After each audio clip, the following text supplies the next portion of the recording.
Jacksonville Jaguars fans, welcome into Duval Daily presented by GenJag.com. I'm Jordan DeLugo. Thanks so much for being here. Wednesday, October 1st. Happy October, folks. September, 4 weeks of the 2025 NFL football season in the books, basically at the quarter point. I think they're at like 23.5% through all of their games. Crazy to think about, but hopefully the Jaguars will be playing some extra games in 2025. And on that note, are these Jaguars sustainable? And we're not talking about, is this franchise sustainable in Jacksonville, Mark Lamping? If you know, you know. We're talking about, are these Jaguars, the way they're playing football, led by Liam Cohen, Anthony Campanile and company, is the way that this Jaguars team is winning games at 3-1, is that sustainable for the 2025 season? Excited to talk about this.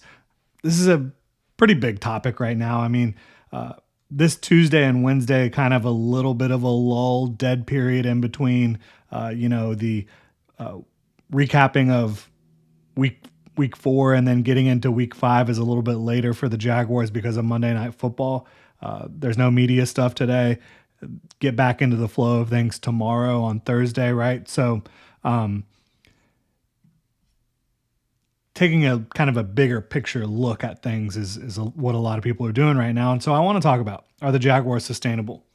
The biggest talking point is turnovers, and we're going to get into that for sure. We're going to talk about a lot of other stuff as well, but really appreciate y'all tuning in. If you enjoy the content, please like and subscribe. You can also check out genjag.com/shop, pick up some new Duval gear like the hat I am wearing right now. Really appreciate y'all supporting the channel. Appreciate all the kind words for Jack, who is doing some content for us. We dropped a video, his first video last night, Inside the Numbers. He's going to continue to grow and do a lot of good things for us here on the channel.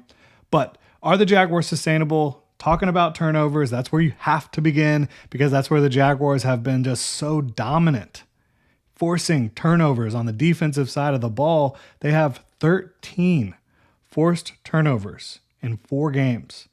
3 each in the first 3 games, and then 4 in their most recent win against the San Francisco 49ers. So is that sustainable? Purely the number of turnovers per game, which is what, like 3.25? I'm not a math major. In fact, I'm the opposite of a math major, but I'm pretty sure 13 divided by 4, 3.25. 3.25 turnovers per game is probably not sustainable. That's fair to say. I think it absolutely is. Now, how are the Jaguars forcing these turnovers? And I'm doing 3.25 times 17. That would be 55 turnovers forced in one season. That'd be crazy. How are they forcing these turnovers? Lots of punching at the ball. I mean, this is something that Anthony Campanile has preached. He has taught it. He has coached it. He has hammered it home over and over and over and over again. And you're actually seeing it. Jaguars defenders, when they arrive at the football, they are punching that ball. And honestly, there's been multiple opportunities that didn't go the Jaguars' way where they could actually have more turnovers. There hasn't been a ton of lucky turnover situations. They're forcing turnovers by punching the ball out. They're getting hands on the football, at the release point for the quarterback. That's caused multiple interceptions this year. Think about Josh Hines-Allen against the Texans. You think about Mason Smith last week. They're getting their hands on the football. And then they're also just playing smart communicative coverage. You're seeing, Jordan Lewis baiting a quarterback. You're seeing Eric Murray baiting a quarterback, getting a ball to pop up, and then Foye can go and get it. Things like this are not on accident. They are being coached. They are being taught. They are playing fundamentally sound. There's a lot going on with the turnovers. Do I think that they're going to average 3.25 turnovers the rest of the season? Probably not. Do I think they might average more than 2 per game? Yeah, I do. I really do. Because again, you're not only having turnovers forced in a specific way, one way. You're doing it in all sorts of ways as these Jacksonville Jaguars. Again, punching the ball out, getting hands on the ball at the release point for the quarterback, jumping routes, playing smart football. And then you've also got the way that Anthony Campanile is coaching X's and O's wise, like beyond just teaching about how to turn the ball over. You have as diverse of a coverages that you play in the league. The Jaguars' highest percentage coverage right now is cover 6, which is quarter, half. You also have them playing a fair amount of cover 3. You also have them playing some man coverage. You also have them playing some cover 4. They are running a lot of different coverage looks, and they will have post-snap rotations as well.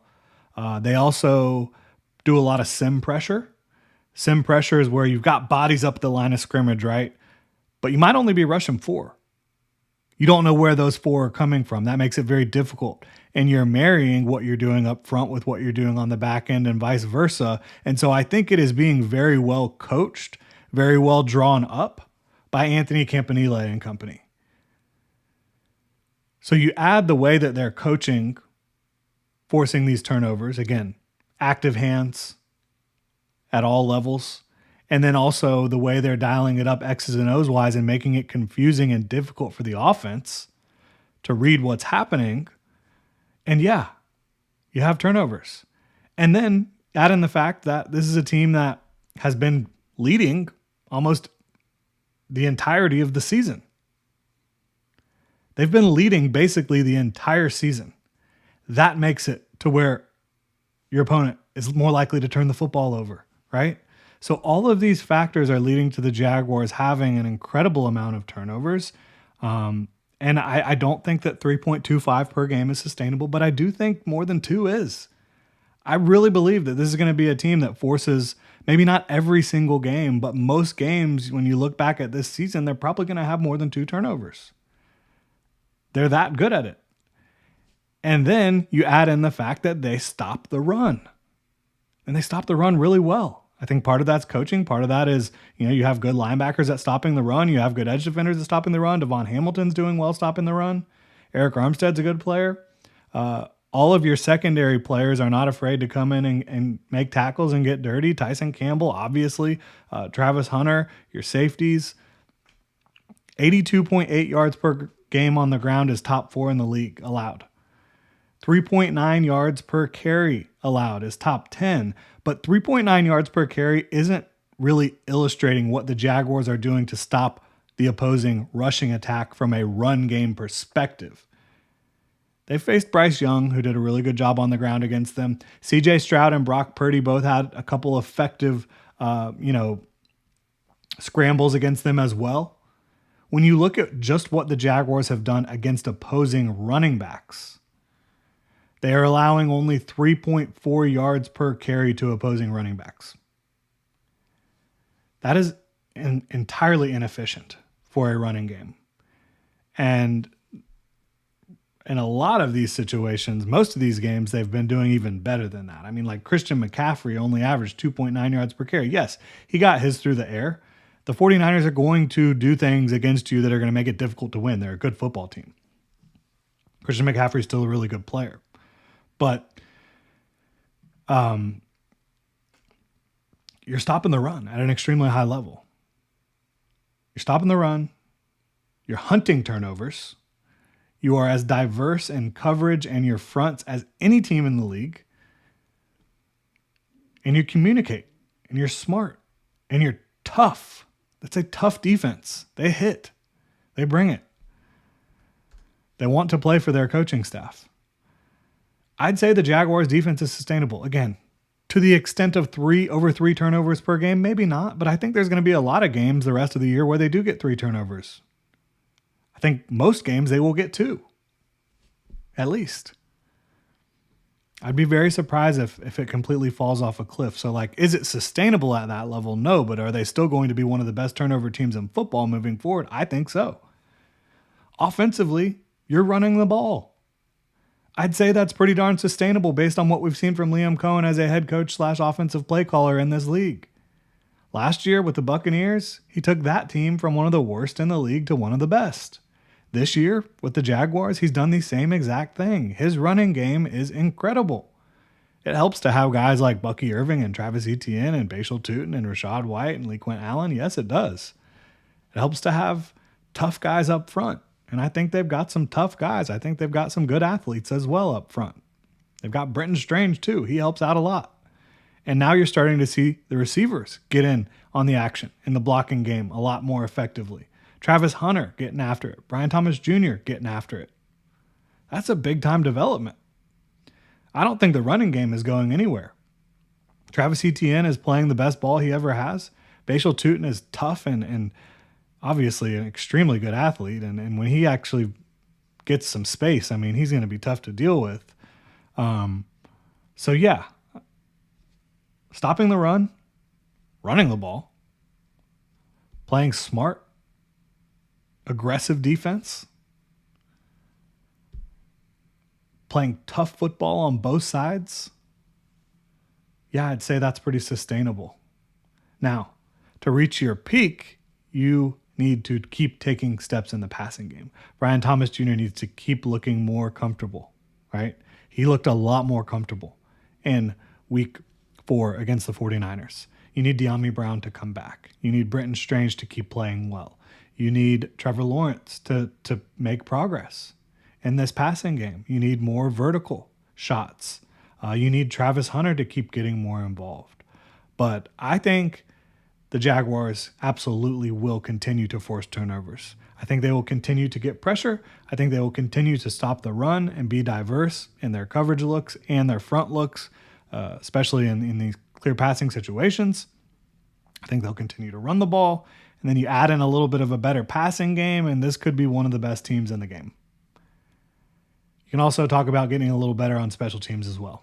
Logan Cook improving, Cam Little improving, and these are guys that I would guess will improve because they're that talented, they're that good. So, yeah, to me, and the lighting has massively changed since we started this.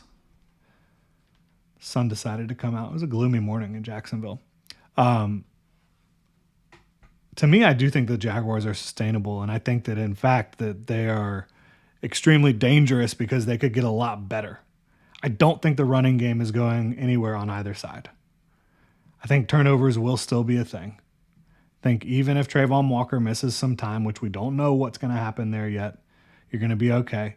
I don't want to be missing Trayvon Walker and Eric Murray. I'm eager to find out what's up with Eric Murray if he's going to be okay. They do have Antonio Johnson, so it's not the end of the world, but Eric Murray is a really good player for them. So yeah, I think the Jaguars are sustainable, and in fact, I think that there's a lot left on the table for them to improve on. I'm excited to see what they can do here moving forward. And one more note on what they did against Christian McCaffrey. One of his best runs was on a 3rd and 7 when the Jaguars were clearly expecting the pass. DeJuan Smoot was lined up at defensive tackle. Take away that run, and he's averaging like 2 yards per carry instead of 2.9. So, again, they did their thing in San Francisco. They brought it defensively in such a big way. Yes, the 49ers are going to have some plays against you. That's just going to happen. But I think this Jaguars brand of football, running the ball, toughness, forcing turnovers, I think it's here to stay. Let me know what y'all think in the comment section below. If you enjoy the content, please like and subscribe. Y'all have a good one.